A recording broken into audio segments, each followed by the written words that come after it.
Mm, Muy buenas tardes a todos. De parte de la Asociación de Estudiantes de Medicina de la Universidad CES y de la Asociación de Estudiantes de Medicina de la Universidad Pontificia Javeriana en su sede Cali, les quisimos pues diseñar unas pequeñas charlas sobre temas de interés en medicina interna y continuando pues con este ciclo, hoy tenemos la segunda charla que es sobre falla cardíaca aguda. Esta charla es a cargo de Manuela Castañeda. Ella es estudiante de noveno semestre de la Universidad CES y esperamos que les sea de bastante utilidad.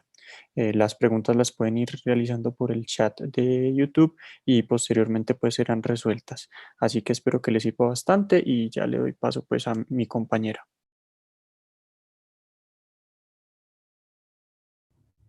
Bueno, buenas tardes a todos. Como ya dijo Juan Pablo, mi nombre es Manuela Castañeda. Soy estudiante de noveno semestre de medicina de la Universidad CES y hoy les traigo esta charla de falla cardíaca aguda. El objetivo pues es que repasemos como lo más importante de esta patología y como dijo Juanpa, si tienen preguntas las van escribiendo por ahí para irlas resolviendo. Entonces empezamos. Entonces, esa es la bibliografía que usé. Me basé principalmente en la guía de la Sociedad Europea, también en este artículo de falla cardíaca de Annals de Medicina Interna, este otro de la JAMA súper chévere que hace un enfoque muy clínico desde la disnea y el paciente con falla cardíaca congestiva, y este otro artículo del American College de Cardiología sobre la terapia diurética en la falla cardíaca. Bueno, en el contenido entonces vamos a hablar unos conceptos claves, un poquito de epidemiología y fisiopatología, la clínica, el diagnóstico y el tratamiento. Como conceptos claves, entonces, en primer lugar, la definición de la falla cardíaca, les traje dos. Me parece que la más completa es la de la guía europea, que nos dice que es un síndrome clínico caracterizado por síntomas típicos que puede ir acompañado de signos causados por una anomalía cardíaca, tanto estructural como funcional, que producen una reducción del gasto cardíaco o una elevación de las presiones intracardíacas en reposo o en estrés. Porque la de este artículo de Annals me parece que limita mucho todo lo que es la falla cardíaca, porque en primer lugar solo se refiere a síntomas de congestión y a solamente efectos estructurales. También recordar que la falla cardíaca, a grosso modo, se divide en la falla cardíaca crónica y la falla cardíaca aguda. Las causas, la principal causa es la cardiomiopatía isquémica, es decir, posterior a un infarto. Sabemos que una parte de la pared ventricular queda sin funcionamiento, lo que va a llevar consecuentemente a la aparición de la falla. Entre otras causas están las enfermedades valvulares, como la endocarditis, las inflamatorias como el lupus, las infecciosas como el VIH y en nuestro medio muy común el Chagas, las de depósito como la amiloidosis, la sarcoidosis, algunas metabólicas, como por ejemplo los depósitos de hierro, las cardiopatías congénitas, las hormonales, dentro de ellas muy especialmente las alteraciones de la tiroides, las tóxicas como el abuso de drogas intravenosas, el alcohol, el uso de esteroides anabólicos y las arritmias. En estos cuadritos de la guía de la Sociedad Europea describen muy bien todos los grupos de causas, las dividen en las causas del miocardio, las causas de carga anormales y las arritmias. Entonces, en las del miocardio, como ya vimos, la principal, la enfermedad cardíaca isquémica. También en el daño tóxico, como ya les mencioné, están las sustancias como el alcohol y las sustancias de uso recreativo, los metales pesados, pues la industria por fármacos y la radiación. También tenemos las inflamatorias, donde agrupan las infecciosas y las inflamatorias como tal, las infiltrativas y las metabólicas, donde agrupan las hormonales y las nutricionales. En las de carga normales tenemos la hipertensión, uno de los principales factores de riesgo para desarrollar esta enfermedad, los defectos estructurales, dentro de ellos los principales, los valvulares, y no olvidar las afectaciones del pericardio. Dentro de las más comunes, la pericarditis constrictiva y el derrame pericárdico. Y las arritmias súper importantes. Bueno, entonces acá quiero recalcarles que cuando tenemos un escenario de falla cardíaca aguda, podemos tener dos opciones: que sea una descompensación de una falla cardíaca crónica, es decir, de un paciente que ya tiene el diagnóstico de falla cardíaca crónica y esta se descompensa, o el escenario en el que tengamos una falla cardíaca de novo, o sea, el debut de la falla cardíaca. Entonces, las posibles causas en un escenario de descompensación de la falla crónica van a ser la poca adherencia al manejo crónico, tanto el farmacológico como los cambios en el estilo de vida y en la dieta. La descompensación de alguna otra comorbilidad, pues generalmente los pacientes con falla van a tener otras comorbilidades, principalmente el EPOC, la diabetes, la hipertensión y la insuficiencia renal crónica. Entonces, una descompensación de cualquiera de esas posiblemente nos vaya a llevar a una descompensación de la falla. También los procesos infecciosos, más comúnmente la neumonía y las infecciones del tracto urinario, y las arritmias. Y ya si tenemos una falla cardíaca de nuevo, pues la causa va a ser cualquiera de todas las posibles causas, por lo que tendríamos que entrar a estudiar luego al paciente para definir su causa. Bueno, en esta tablita de la guía europea nos enuncian las principales causas de la descompensación de la falla cardíaca, siendo todavía la primera el síndrome coronario agudo, que el paciente esté cursando pues con un síndrome coronario nuevo, pues si su falla crónica fue causada por una anterior, o si su falla fue causada por otra causa, que en este momento esté cursando con un síndrome coronario agudo. Las arritmias, dentro de las más comunes, la fibrilación auricular y la taquicardia ventricular, las crisis hipertensivas, las infecciones, como les dije, la neumonía es una de las más comunes, también endocarditis y sepsis, la falta de adherencia al manejo crónico, las sustancias tóxicas, algunos fármacos muy comunes, los AINES, la exacerbación de otras enfermedades, principalmente la EPOC, un TEP, que haya tenido cirugías, o sea, cualquier evento de estrés para el cuerpo nos puede repercutir en esa falla crónica y agudizárnosla. La falla cardíaca entonces se divide en dos grupos principalmente: la que tiene la fracción de eyección conservada, que hablamos que sea una fracción del 50% o más, y la fracción de eyección disminuida cuando está en el 40% o menos.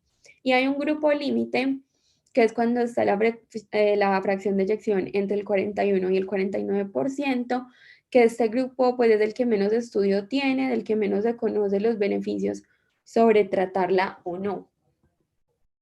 En este cuadrito, entonces, nos enuncian las características de los tres grupos.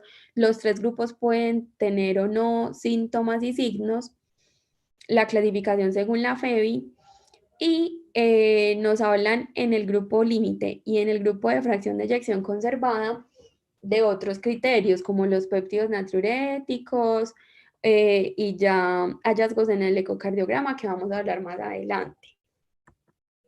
Los principales factores de riesgo: la enfermedad coronaria es el principal, la hipertensión, la diabetes, la obesidad y el cigarrillo. Un poquito de epidemiología. Pues entonces el riesgo de tener falla cardíaca a lo largo de la vida está alrededor entre el 20 y el 45%. Después de los 75 años la incidencia aumenta. Es más común en la raza negra, 50% mueren 5 años después del diagnóstico. Se vio que 1 de cada 6 pacientes mayores de 65 años que consultan por disnea van a tener una insuficiencia cardíaca todavía no diagnosticada, principalmente con fracción de eyección conservada. Las comorbilidades son las principales que contribuyen a las hospitalizaciones y a la mortalidad.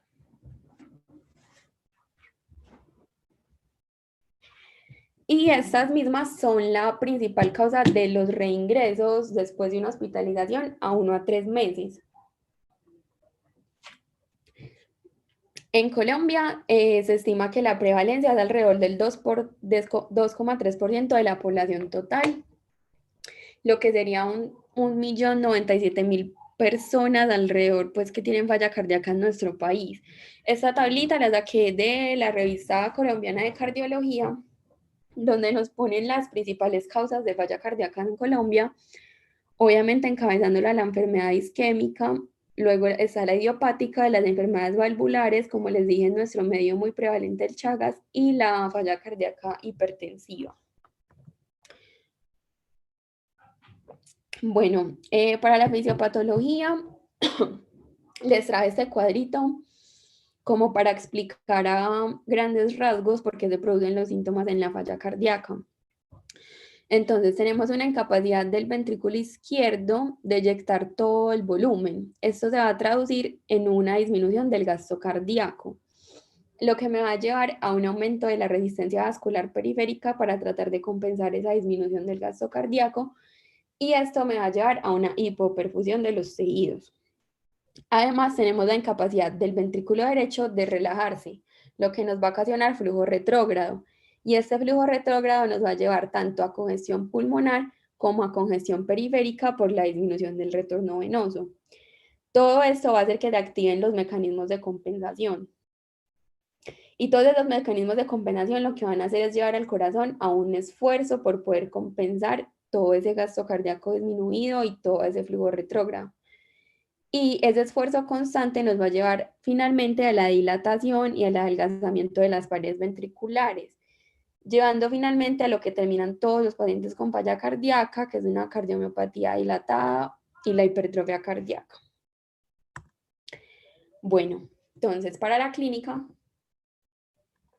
les traje este cuadrito de la guía europea, donde nos enuncian tanto síntomas como signos y los clasifican en típicos, menos típicos, específicos y menos específicos. Entonces, en los recuadros verdes les encerré los síntomas que son más propios de la congestión. Entonces tenemos la disnea, la ortopnea y la disnea paroxística nocturna. Son tres de los síntomas más comunes en los pacientes con síntomas de congestión de la falla cardíaca, al igual que el edema en miembros inferiores. Y como menos típicos tenemos la tos nocturna, las sibilancias, y aclarar acá que la bendopnea ya hay estudios que muestran que es el síntoma más sensible y más específico de falla cardíaca. Entonces, súper importante no dejarlo pasar en el interrogatorio. En los signos tenemos muy específicos de congestión, la presión venosa yugular elevada y el reflejo hepatoyugular, que nos van a, pues lo que vamos a ver es la ingurgitación yugular, un tercer sonido cardíaco y un punto de máximo impulso desplazado. Como menos específicos también pueden haber soplos cardíacos, pues el edema periférico que ya lo hablamos, los crepitantes pulmonares en caso de edema pulmonar, menor entrada de aire y matidez a la percusión en las bases por el mismo derrame, la hepatomegalia y la citis, que ya nos hablan de pues de un edema muy, muy severo, de una retención de líquidos muy severa. Y en naranjado les encerré los que son más de tipo hipoperfusión. Dentro de los síntomas pues, más comunes está la sensación de desvanecimiento, la alteración del estado de conciencia, las palpitaciones, el mareo, en ocasiones síncope. Y como signos tenemos la taquicardia, el pulso irregular, la taquipnea, las extremidades frías, la oliguria es uno de los más específicos. Recordar que oliguria es cuando tenemos un gasto urinario menor de 0,5 mililitros por kilo hora y una presión de pulso estrecha.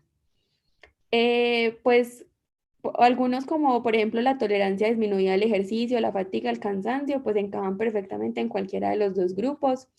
El tema lo del peso pues es muy subjetivo. Varios artículos hablan mucho sobre la caquexia cardíaca, que es la pérdida excesiva de peso cuando ya hay una insuficiencia cardíaca muy avanzada. También importante, pues siempre muy importante, signos vitales, en este caso la presión arterial al ingreso, lo más común es que estos pacientes lleguen con una presión arterial normal o una falla cardíaca aguda hipertensiva o una presión arterial sistólica mayor a 140. Mientras que la hipotensiva es menos común, pero hay que tener mucho cuidado con esta porque es a la que peor pronóstico se asocia. Entonces, según los síntomas y signos que va a tener nuestro paciente, tenemos la clasificación de Stevenson. Esta clasificación nos va a ayudar más adelante a definir el tratamiento y se basa en los síntomas y los signos. Entonces, se divide en 4 grupos: el A, el B, el C y el L. El A es como el estado ideal de todo paciente. Entonces, en el eje de acá de las X están los síntomas de congestión y en el eje de las Y los síntomas de hipoperfusión. Entonces, ese paciente ideal del grupo A es el paciente que no tiene ni síntomas de congestión ni síntomas de hipoperfusión, es decir, está caliente y seco. El grupo B es el grupo pues, más común, como generalmente llegan los pacientes de falla cardíaca aguda, que es el paciente caliente y húmedo, es decir, no tiene síntomas de hipoperfusión, pero sí tiene los síntomas de congestión. El grupo C es el paciente, digamos, un poco más grave porque es el paciente que tiene los dos grupos de síntomas, está frío y está húmedo, es decir, está hipoperfundido y está congestionado. Y el grupo L es el grupo frío y seco, es decir, no tiene ningún síntoma de congestión, pero sí tiene los síntomas de hipoperfusión, lo que nos podría hablar de un paciente más inestable. También súper importante nos aclaran acá que muchas veces solemos como confundir la hipotensión con hipoperfusión. Y no, o sea, la hipoperfusión no es sinónimo de hipotensión. Podemos tener un paciente hipoperfundido, pero normotenso. Entonces, súper importante tener eso en cuenta. Les quise traer este cuadrito de un artículo, del artículo que les conté de la JAMA, que es un enfoque muy clínico sobre la disnea en el servicio de urgencias. Entonces, lo que ellos hicieron fue coger varios estudios donde el principal criterio de inclusión era tener disnea como motivo de consulta en el servicio de urgencias. Y vieron qué porcentaje de esos pacientes su diagnóstico fue una falla cardíaca. Y miren que la mayoría de porcentajes es muy alto, es decir, la disnea es el síntoma principal por lo que estos pacientes van a consultar. Entonces, nunca dejar pasar una disnea, siempre indagarla, siempre preguntar el resto de los síntomas para que no se nos vaya a escapar una falla cardíaca. También les traje desde ese mismo artículo donde nos hablan de la sensibilidad y la especificidad de los síntomas y los signos de falla cardíaca. Entonces, por ejemplo, acá en el de los síntomas, miren la disnea paroxística nocturna y la ortopnea, a pesar de que no tienen sensibilidades muy altas y tienen una especificidad más alta, lo que nos habla que un paciente que no tenga esos dos síntomas probablemente no vaya a tener falla cardíaca. Porque recordemos que la sensibilidad me habla de la capacidad de captar los pacientes enfermos y la especificidad me habla de que capta los pacientes sanos. La disnea durante el ejercicio, muy sensible para la falla cardíaca.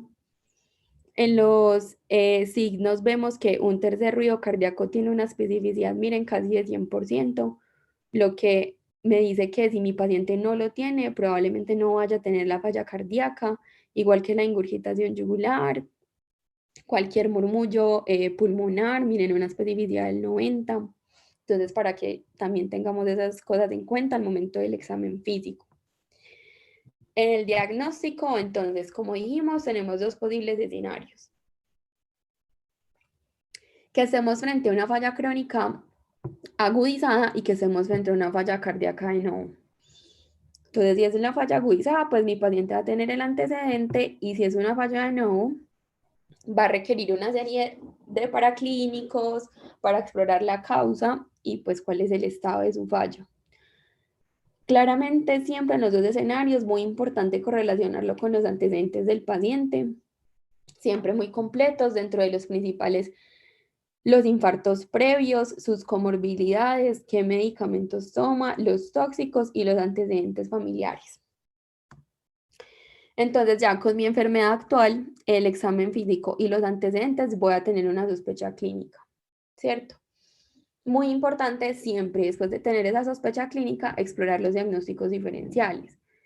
Porque, por ejemplo, en el caso acá de la falla aguda, tenemos dentro de los síntomas principales disnea y edema. Y los dos pues tienen posibles diagnósticos diferenciales. En el caso de la disnea, siempre descartar un origen pulmonar.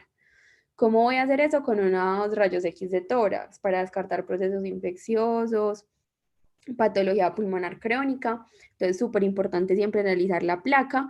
Y acá les puse tres de los hallazgos más comunes de una placa con falla, que son la cardiomegalia, el edema intersticial o alveolar por la sobrecarga de líquidos y el derrame pleural. Y con el edema, fundamental descartar que no sea de origen renal, entonces siempre unas pruebas de función renal, bunicreatinina. Entonces, si me encuentro con el escenario de que son unos síntomas de novo y ya mi principal sospecha clínica es que mi paciente tiene una falla cardíaca, pues entonces vamos a entrar a hacerle paraclínicos para confirmar ese diagnóstico. Dentro de los tres principales tenemos el electrocardiograma, donde los principales hallazgos de falla va a ser la hipertrofia ventricular, los hallazgos compatibles con infarto, tanto actuales como pasados, o sea, tanto elevaciones del ST o ondas Q, me hablan de infartos previos, y dilataciones auriculares también son comunes. El ecocardio, entonces, ya pues va a ser súper importante para el diagnóstico de falla. Dentro de las anormalidades funcionales y estructurales que más me reporta una eco con falla, va a estar la dilatación, el adelgazamiento de las paredes, disquinesias o aquinesias, que son las alteraciones en la contracción, pues como en el movimiento de las paredes de los ventrículos, la fracción de eyección, fundamental en el diagnóstico de falla, que nos habla de la función del ventrículo izquierdo, y el TAPSE, que nos habla de la función del ventrículo derecho. Pues estos son algunos de los patrones, pues ya los ecocardiógrafos miden un montón de patrones que nos van a ayudar pues a seguir sustentando el diagnóstico. Y también muy importante los péptidos natriuréticos, siempre medimos los dos, el BNP y el proBNP. Estos son muy sensibles para el diagnóstico de falla, se liberan cuando hay una dilatación de las paredes de los ventrículos. Sin embargo, siempre correlacionar sus valores con la clínica de mi paciente y con los demás paraclínicos, porque como todo examen pueden haber falsos negativos y hay otras cosas que me pueden aumentar los péptidos natriuréticos. ¿Como cuáles? En esta tablita nos listan muchas causas, en las dividen en cardíacas y no cardíacas. Por ejemplo, si miramos en las cardíacas, la mayoría, pues muchas son causas de falla, pues como por ejemplo el síndrome coronario agudo, las valvulopatías, las cardiopatías congénitas, las arritmias, muchas son causas de falla, pero son cosas que también podemos tener sin presentar falla cardíaca. Y en las no cardíacas, pues tenemos desde ACV, hemorragia subaracnoidea, edad avanzada, síndrome paraneoplásico, hasta cosas más leves, por decirlo así, como quemaduras, anemia. Entonces, siempre tener muy en cuenta esto y saber que no es mirar un valor aislado de los péptidos natriuréticos, sino siempre correlacionarlo con la clínica, con los antecedentes y con los demás paraclínicos. Y si tenemos, por el contrario, un escenario de falla cardíaca crónica agudizada, el objetivo de pues de los paraclínicos va a ser mirar el estado de mi paciente. Entonces, siempre que nos enfrentamos a esta falla agudizada, muy importante el acróstico CHAMP, que nos habla de potenciales causas de agudización de la falla y que puedan ser graves y amenazarnos la vida. Entonces, ¿cuáles son? El síndrome coronario agudo, la hipertensión, las arritmias, las complicaciones mecánicas agudas, dentro de ellas principalmente las valvulares, y el tromboembolismo pulmonar. Entonces, fundamental hacerle a mi paciente un electro. ¿Para qué? Para descartar que me esté cursando con ese síndrome coronario agudo. Pues obviamente tomarle la presión y con el electro también descartar que no esté con una arritmia. En este caso, la ecocardio solamente va a estar indicada si el paciente llega muy inestable, si yo sé que mi paciente tiene un antecedente de defecto valvular, entonces para ver qué está pasando con eso, si ese es el motivo de la agudización de la falla, y si tiene una función cardíaca desconocida, es decir, yo sé que mi paciente tiene el diagnóstico de falla, pero él no sabe en cuánto tiene la FEBI, o toda la historia, o nunca le hicieron ecocardio en el momento del diagnóstico, o X o Y motivos. Entonces, si tiene la función cardíaca desconocida, también mandarle el ecocardio. Adicionalmente, vamos a hacer otra serie de paraclínicos que nos van a ayudar a descartar causas. Si nos encontramos con una de nuevo, pues voy a seguir mirando el estado de mi paciente si es una agudización. Entonces, siempre un hemoleucograma nos va a ayudar a descartar anemia o procesos infecciosos, los electrolitos fundamentales del estado de hidratación de mi paciente, una función renal, la función hepática, una glicemia y una hemoglobina glicosilada, pues la diabetes también es una de los principales desencadenantes, un perfil lipídico, una TSH, porque como les dije, las alteraciones de la tiroides pueden tanto ocasionar como precipitar la falla. Y estos últimos tres les puse un asterisco porque no es que se los tengamos que hacer a todos los pacientes de entrada, sino siempre correlacionarlo con mi paciente. Es decir, si yo ya le encontré una anemia con el hemoleuco, pues entonces pedirle un perfil de hierro para ver cómo está eso. Si yo le encontré con el electro un síndrome coronario agudo con elevación del EDT, pues entonces claramente le voy a pedir unas troponinas. Si mi sospecha es que mi paciente pueda estar cursando con un TEP, según sus características, ver si necesita un dímero D. Entonces, siempre optimizar muy bien los recursos y saber qué paraclínicos le voy a pedir a cada paciente. Entonces, en este esquemita de la guía europea, nos traen como más o menos el abordaje inicial cuando me llega el paciente con falla. Entonces, lo principal, mirar que no esté en shock. Si está en shock, pues claramente darle toda la asistencia, llevarlo a UCI, al igual que si está en una insuficiencia respiratoria, pues empezar desde pues de un apoyo ventilatorio pues no tan avanzado, o sea, es decir, empezar con la cánula de oxígeno, si la cánula de oxígeno no me funciona, ir subiendo el dispositivo de ventilación y en caso de ser requerido la ventilación mecánica, también llevarlo a UCI. Si mi paciente está estable, es decir, no tiene ninguno, ni shock, ni insuficiencia respiratoria, voy a indagar el acróstico CHAM, que ya les dije, las potenciales causas que me pueden amenazar la vida, que me exacerbaron la falla. Si tiene alguna de estas causas, entonces dale el tratamiento específico para eso. Es decir, si encontré que está con un síndrome coronario agudo, iniciarle el manejo para él. Si encontré que está en una emergencia hipertensiva, iniciarle el manejo para la emergencia hipertensiva. Si encontré que está con un TEP, iniciarle la anticoagulación. Y si no tiene ninguna de estas causas, pues ya iniciarle el manejo como tal para los síntomas de la falla. Les trae también esas tablitas de la sensibilidad y de la especificidad de los paraclínicos. Entonces, por ejemplo, miren la radiografía de tórax, como les dije, como en los signos y los síntomas, tienen especificidades muy buenas. Por ejemplo, la congestión venosa pulmonar y el edema intersticial. Si mi paciente no los tiene, me descarta, pues prácticamente me descarga que el paciente esté cursando con la falla, porque por la misma congestión se me van a afectar muchísimo esa parte pulmonar. Igual que acá el derrame pleural, miren, una especificidad del 92%. Y en el electro, pues cada alteración por sí sola no tiene valores muy buenos de sensibilidad, porque pues puedo tener esas alteraciones en pacientes que no tengan falla. Pero cuando me agrupan todo, pues cualquier hallazgo anormal sube más la sensibilidad, pues porque generalmente el paciente con falla va a tener alguna de estas anormalidades en su electro, pero nuevamente vemos especificidades muy buenas, lo que nuevamente me dice que si mi paciente no lo tiene, probablemente no vaya a tener la falla. Y con los péptidos natriuréticos, lo que les dije, lo esencial es correlacionarlo con la clínica y no tanto mirar valores aislados, porque cuando tengo una clínica de falla y un BNP mayor a 100, miren una sensibilidad del 94%, es decir, es prácticamente seguro que mi paciente tiene la falla. Entonces siempre es súper importante correlacionar con la clínica. Ahora en el tratamiento, entonces siempre muy importante al momento del ingreso definir si mi paciente está inestable o estable, como ya lo vimos. ¿Cuáles son mis principales cosas que me van a decir que está inestable y que mi paciente probablemente necesite UCI? Que necesite intubación o que ya me llegue intubado desde la camilla, pues claramente lo voy a trasladar a una unidad de cuidados intensivos, que esté con signos y síntomas de hipoperfusión que esté desaturado a pesar del oxígeno suplementario, que usted usando músculos accesorios de la respiración o una frecuencia respiratoria mayor a 25, una frecuencia cardíaca inestable, sea bradi o taquicardia, y una presión sistólica menor a 90.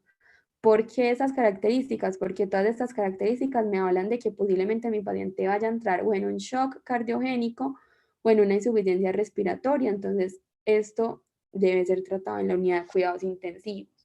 Si por el contrario el paciente está estable, lo voy a ubicar en una camilla en urgencias donde lo pueda estar monitorizando los signos vitales, el electro, y decidir si puedo darle manejo en urgencias, ajustarle su manejo crónico y darle alta, o si necesita hospitalización.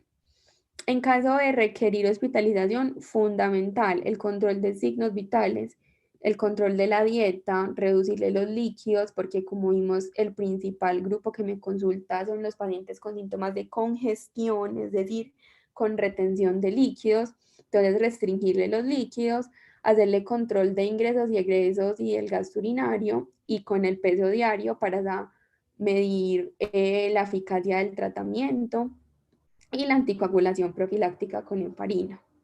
Entonces, los diuréticos son la piedra angular de todo el tratamiento de la falla cardíaca aguda, porque como ya dijimos, los principales síntomas pues, que tienen esos pacientes son los de congestión. Entonces, lo que necesitamos es eliminar ese exceso de líquido. ¿Cuáles diuréticos? Se ha demostrado que los más efectivos para eliminar volúmenes son los diuréticos de ASA. Entonces, en este caso, furosemida intravenosa. ¿Qué dosis? Entonces tenemos dos opciones: que mi paciente ya venía usando diuréticos en su manejo crónico, o que el paciente no estaba usando diuréticos en el manejo crónico. Perdón. Sí, venía usando diuréticos, entonces hay dos opciones. Unos abogan porque la dosis mínima intravenosa sea la misma dosis con la que venía en oral. Es decir, si venía tomándose 40 miligramos diarios, inicio con bolo de 40 miligramos intravenosos. Y la otra opción es un aumento de 2,5 veces la dosis con la que venía. Esto es muy controvertido porque en el estudio DOSE se demostró que esta estrategia tenía mayor eficacia, pues mayor rapidez en la mejoría clínica, en el aumento del gasto cardíaco, pero se vio que en algunos pacientes causaba injuria renal aguda, por lo que pues es controvertida. Algunos especialistas usan la opción de 2,5 veces, otros usan la de la misma dosis, pero las dos, pues pueden usar cualquiera de las dos. Y en los pacientes que no venían con un diurético en su manejo crónico, la guía europea nos dice que lo ideal es iniciar con bolos de 20 a 40 miligramos. El objetivo siempre va a ser buscar la mínima dosis que tenga efecto clínico. Siempre que voy a dar un diurético, fundamental monitorizar todos los días la función renal con buricreatinina, los electrolitos, principalmente sodio y potasio, y el gasto urinario, como ya les dije, para pues de la mano con el control de peso y de ingresos y egresos, para poder medir que el tratamiento diurético sí esté siendo efectivo, y además pues viendo la mejoría clínica, que sería la disminución del edema, que ya no se escuchen ruidos pulmonares por el edema pulmonar. Y cuando yo, a ver, cuando hablamos de diuréticos, a ver, la dosis máxima de la furosemida diaria es muy alta, es hasta 2.000 miligramos. Entonces no se cohíban. Pues yo tenía un profesor que siempre nos decía qué dosis de diurético le vamos a dar, lo que el paciente necesite. Entonces, siempre mirar muy bien la mejoría clínica de mi paciente, que esté disminuyendo el edema, que esté disminuyendo la disnea, que el tratamiento sí esté siendo efectivo, y no les dé miedo subir la dosis. Si ustedes le empezaron con bolos de 20 y ven que no les está funcionando, lo suben. Si subieron a 40 y no les está funcionando, lo suben. La furosemida se da generalmente 2 veces al día. Lo pueden dar tanto en bolos como en infusión continua, como prefieran. Y cuando ya vemos que ya subimos, pues ya hemos subido varias veces la dosis de furosemida, el edema no baja, el paciente sigue muy sintomático, hablamos de una resistencia al diurético, y lo que recomiendan en la guía es adicionarle al diurético de asa, o sea, la furosemida, un diurético tipo tiazida o una espironolactona. Cuando tenemos edema resistente, pues o poca respuesta a la furosemida.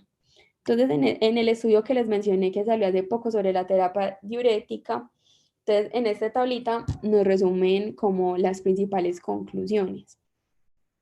Primero, nos hablan de lo que les conté, que los pacientes que venían tomando diurético en el manejo crónico, acá hablan de la estrategia de 2.5 veces la dosis que venían tomando a diario. Como dicen, miren, mostró más seguridad y más eficacia en el estudio DOSE, pero como les dije, algunos especialistas no la usan por el riesgo de injuria renal aguda. Y los pacientes que no venían con manejo diurético crónico, acá en este estudio nos hablan de iniciar con bolos de 40 a 80 miligramos. Entonces, lo que yo les digo, no tengan miedo con la dosis del diurético. Y además, porque como nos aclaran acá en este segundo punto, pues la curva de respuesta a los diuréticos de ASA es logarítmica, es decir, las dosis son sumatorias, necesito que me llegue a cierto punto para que haya un efecto. Entonces, si ustedes le dieron el bolo inicial, se supone que para que uno diga que este bolo fue efectivo, el gasto urinario tiene que haber aumentado en las 2 horas siguientes. Si este gasto urinario no aumentó, eso quiere decir que ese bolo inicial no me sirvió. Entonces no tienen que esperar a que por horario sea la hora del siguiente bolo, sino que ustedes le pueden dar inmediatamente otro bolo, por lo que les digo, la curva de respuesta a los diuréticos de ASA es logarítmica. Entonces tienen que hacer como ese efecto de sumatoria de las dosis para empezar a ver los cambios clínicos. Ya cuando vean que esa dosis que estén dando está funcionando, se la dejan por unos días, cuando ya van viendo mejoría clínica la empiezan a bajar para así poder llegar al objetivo que es la menor dosis que con efecto clínico. También nos hablan acá que se ha visto que a veces durante la terapia diurética puede haber un aumento de la creatinina, pero nos dicen que esto no necesariamente significa parar o disminuir la dosis del diurético. Simplemente ustedes siguen dando el diurético y con la disminución del edema y pues, la mejoría clínica, la creatinina se va a ir normalizando. Nos hablan de la resistencia diurética, como les dije, agregarle un diurético tipo tiazida si vemos que con la furosemida sola no está respondiendo. Pero pues no que le di un bolo de 20 y no me funcionó, entonces le voy a agregar la tiazida, no, o sea, voy subiéndole a la furosemida y si veo que por más que subo la furosemida no está teniendo un efecto en la mejoría clínica, entonces agrego la tiazida o la espironolactona.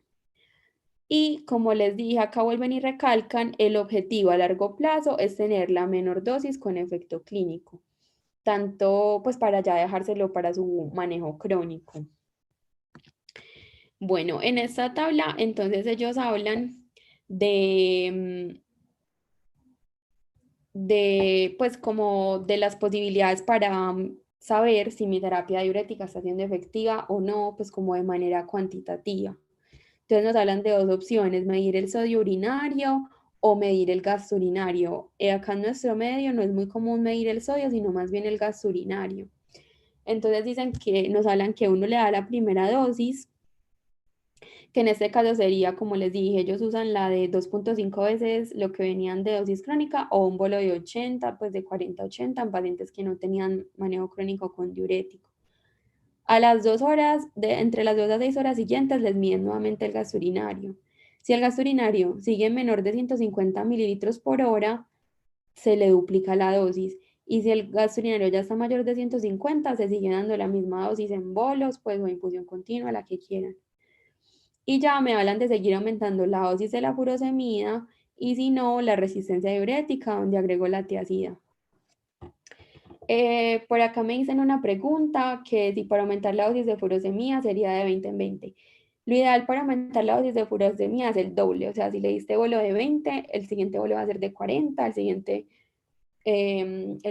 bolo va a ser de 60, el siguiente bolo va a ser de 80, o sea, pues aumentarle el doble de la dosis que le diste. Bueno, otros de los medicamentos que se usan en la falla aguda, entonces están los vasodilatadores. Lo que van a hacer los vasodilatadores es mejorarme los síntomas de la hipoperfusión. ¿Por qué? Porque primero, por la vasodilatación, entonces me va a mejorar el retorno venoso, lo que me va a mejorar mucho la precarga. Y además también con la vasodilatación se va a disminuir la resistencia vascular periférica, lo que me va a disminuir la poscarga. Entonces esto se va a traducir en una mejora del gasto cardíaco, mejor perfusión a los tejidos, entonces disminuyen estos síntomas. También por la vasodilatación me ayuda a mejorar la disnea.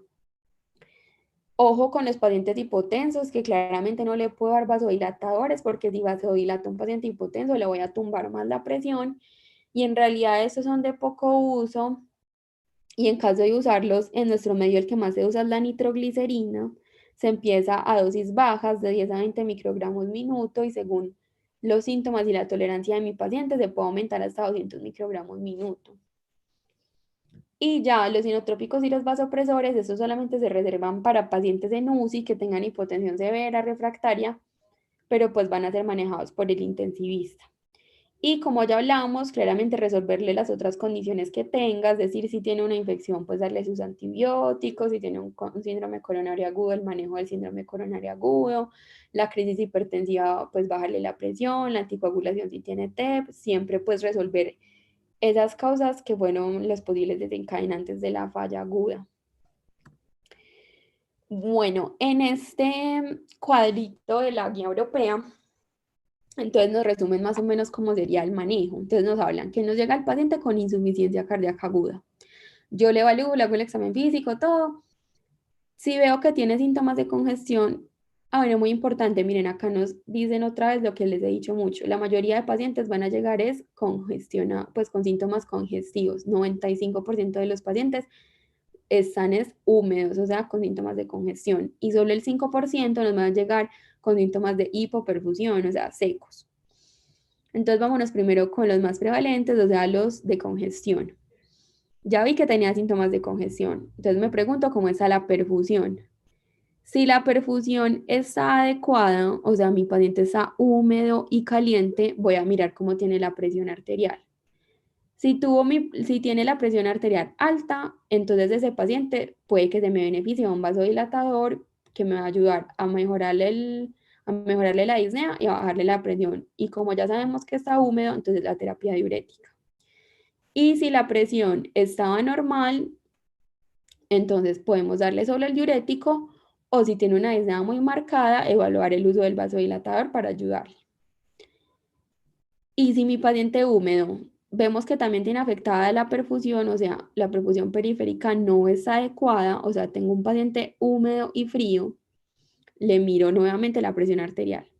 Si tengo la presión arterial, si está hipotenso, o sea, una presión sistólica menor de 90, entonces ese paciente probablemente me va a entrar en un shock. Entonces ya trasladar la UCI y ellos allá decidirán si inotrópicos, si vasopresor y cuando se estabilice esa parte de la perfusión, ahí sí empezar la terapia diurética. Y si por el contrario mi paciente no está en shock, no tiene una sistólica menor de 90, le puedo ayudar con una dosis de vasodilatadores para mejorarle la perfusión y empezarle la terapia diurética. Y ya después de todo el manejo, entonces cuando le voy a dar alta a mi paciente, cuando haya mejoría clínica, o sea, disminución del edema, sin disnea, sin ruidos pulmonares, o sea, que se haya mejorado de sus síntomas y signos, que tenga signos vitales estables, que tenga una adecuada función renal durante al menos 24 horas. Recordemos que por la terapia diurética esa la debemos monitorizar a diario y con el tratamiento oral crónico ajustado. Como ya dijimos, la menor dosis posible de diurético con efecto clínico. Y bueno, eso era todo lo que les tenía por hoy. Espero que les haya gustado. Si tienen más preguntas.